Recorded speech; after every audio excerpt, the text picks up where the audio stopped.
Jadi ya, hadirin yang kami hormati, sebelum ke Ibu Kajari, kami ingin mendengarkan pernyataan dari Pak Amsal Kestistepu, ya, baru ke Ibu Kajari, lalu kami ingin mendengarkan keterangan dari Pak Kajati dan Pak Ketua Komisi Kejaksaan. Kami persilakan Pak Amsal.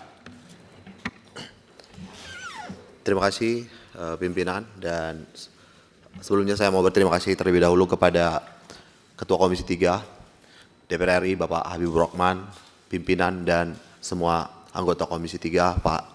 Terima kasih banyak, Pak. Hari ini saya sudah bebas, Pak. Terima kasih banyak. Dan terkhusus juga buat Bapak Hinca Panjaitan yang mau mewakili Komisi 3 sebagai penjamin saya juga dan yang mengawal kasus ini juga. Dan dapat saya jelaskan, Pak, ini terkait perkara yang saya sudah lewati ini. Saya sudah ditahan selama 131 hari di Rutan Kelas 1 Medan. Dan awalnya itu saya diperiksa pertama kali itu di bulan Maret tahun 2025. Dan di sana itu pada saat Maret 2025 itu semuanya berjalan sangat baik menurut saya.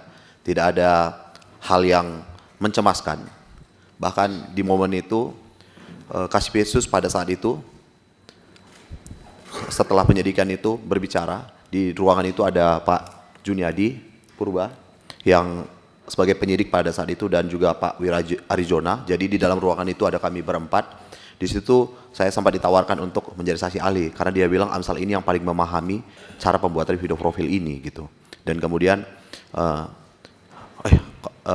sempat juga ada penawaran untuk pembuatan video profil Kejaksaan Negeri Karo gitu. Tapi memang tidak saya iakan karena ada beberapa alasan seperti yang sudah saya sampaikan. Dan saya hanya mengiyakan untuk mereview jalannya penyidikan yang saya upload di akun TikTok saya, Pak. Dan kemudian berselang 8 bulan saya kembali diperiksa. Itu pemeriksaan saya kedua tanggal 19 November 2025. Dan setelah pemeriksaan itu saya langsung ditetapkan menjadi tersangka karena menurut penyidik Inspektorat Kabupaten Karo menyatakan ada kerugian negara dari pekerjaan yang saya lakukan. Padahal faktanya saya sama sekali tidak pernah diperiksa oleh badan pemeriksa keuangan manapun, saya tidak pernah dipanggil oleh inspektorat, dan makanya saya saat itu bingung. Dan jujur aja di banyak media pada saat itu beredar, saya tidak memakai masker dan selalu tersenyum dalam penahanan itu, Pak. Karena di hadapan penyidik saya bilang saya nggak usah pakai masker, Bang. Waktu penyidik Bang Juniadi Purba menawarkan saya masker, saya bilang nggak perlu, Bang, karena nggak ada yang perlu ditutupi. Saya nggak malu karena saya bukan koruptor, saya tidak mencuri sedikit pun uang dari negara ini. Dan kemudian saya langsung dibawa ke Rutan Kelas 1 Medan.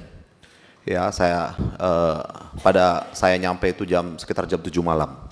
Dan terkait intimidasi lewat brownies coklat itu terjadi di tanggal 1 Desember 2025. Kenapa saya sangat ingat, saya tulis semua kejadian-kejadian itu di buku ini, Pak. Judul bukunya ini Cerita Orang Kalah.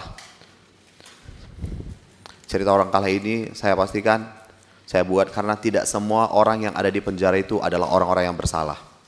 Dan di situ di tanggal 1 Desember 2025 itu yang mendatangi saya pada saat itu adalah Bapak Wira Arizona, memberikan saya sekotak brownies coklat itu dengan kalimat, "Udahlah, Bang, gak usah ribut-ribut, ikutin aja harusnya. Ngapain, Abang, capek-capek pakai pengacara.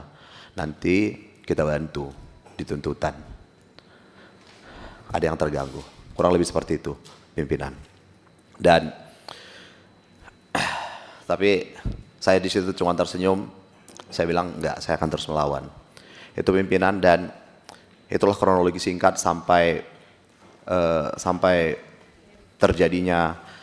proses adanya brownies coklat itu. Memang kalau dari konten-konten yang saya upload, bahkan sebelum tanggal 19 November 2025, sebelum saya ditahan, saya sudah menyiapkan beberapa video-video tentang bagaimana proses pembuatan video profil ini. Jadi sebelum saya ditahan sudah ada beberapa part, dan saya sudah pesan kepada istri saya, kalau ada sesuatu yang buruk yang terjadi, tolong angkat semua video-video ini gitu. Dan setelah proses persidangan itu berjalan, banyak hal yang membingungkan, pimpinan. banyak hal yang membingungkan. Yang pertama itu adalah ketika saya menerima LHP, laporan hasil perhitungan kerugian negara, itu ada beberapa item yang tidak diakui. Itu yang menurut saya paling menyakitkan buat saya sebagai seorang pejuang ekonomi kreatif. Karena ketika ide tidak diakui, ini bukan saja sebuah kejahatan, tapi ini sebuah penghinaan akan sebuah karya. Editing tidak diakui, ini sebuah penghinaan akan sebuah profesi. Dubbing tidak diakui, cutting tidak diakui, apalagi yang paling sederhana sebenarnya mikrofon. Itu di setiap video yang saya buat itu, kalau pihak auditor benar-benar mengecek semua video yang saya kerjakan itu, kelihatan kok semuanya pakai ada clip on-nya gitu, tapi tidak diakui juga. Dan hal yang lain yang saya pikir dari awal sebenarnya majelis hakim yang memimpin persidangan saya itu memimpin persidangan dengan sangat baik, Yang Mulia. Karena ada beberapa pertanyaan yang menurut saya ini sangat jelas membingungkan. Jadi ada satu kali persidangan itu kami angkat juga di fakta persidangan di konten-konten kami. Majelis hakim bertanya kepada kepala desa, apakah kenal dengan terdakwa? Seluruh kepala desa menjawab kenal. Apakah siapa dia? Dia yang mengerjakan pembuatan video profil di desa kami. Dan kemudian hakim kembali bertanya, apakah dia ada memberikan proposal? Serempak kepala desa menjawab ada. Berapa nilai proposalnya? 30 juta. Dan kemudian berapa yang kalian bayarkan? 30 juta. Apakah kalian ada mendapatkan uang dari Amsal? Semua kepala desa bilang tidak. Terus majelis hakim bertanya, terus kenapa dia dipenjara? Semua kepala desa bilang tidak tahu, Yang Mulia. Dan saya, jangankan kepala desa yang memegang anggaran, saya juga bingung dengan kondisi itu. Dan satu lagi hal yang paling menurut saya yang sudah cacat secara prosedur ya, Yang Mulia. Saya paling menanti adalah, yang saya nantikan itu adalah bertemu dengan ahli yang menghitung kerugian negara ini di persidangan. Supaya saya bisa mempertanyakan bagaimana cara dia menghitung kerugian negara ini. Tapi pada faktanya, ahli yang menghitung kerugian negara ini tidak dihadirkan di persidangan.